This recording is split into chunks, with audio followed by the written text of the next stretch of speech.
नमस्कार, प्रणाम। कैसे हैं आप सब लोग। मैं बताना चाहता हूँ पास्ट एवं सुपरस्टार कहे जाने वाले पवन, यहाँ उनका होली सॉन्ग का पोस्टर, जो फर्स्ट होली सॉन्ग है, जो उसका पोस्टर रिलीज किया गया है। जी हाँ, बताना चाहता हूँ पास्ट एवं सुपरस्टार कहे जाने वाले पवन सिंह का पोस्टर आज रिलीज हुआ है शुभ लव फिल्म के जी ऑफिशियल यूट्यूब चैनल के हैं। तो जी बता देना चाहता हूँ वाइट लहंगा, जी हाँ, तो वाइट लहंगा यानी कि समझ सकते हैं। इसका पोस्टर जारी हो चुका है।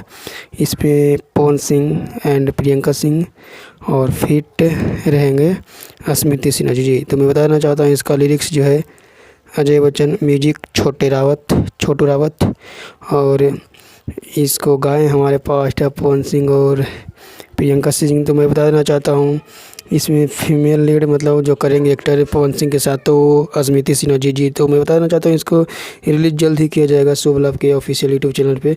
तो आप लोग इस बने रहिए हमारे साथ, क्योंकि इसी तरह का आप लोग के बीच न्यूज़ लाते रहता हूँ। चलिए मिलते हैं नेक्स्ट वीडियो में।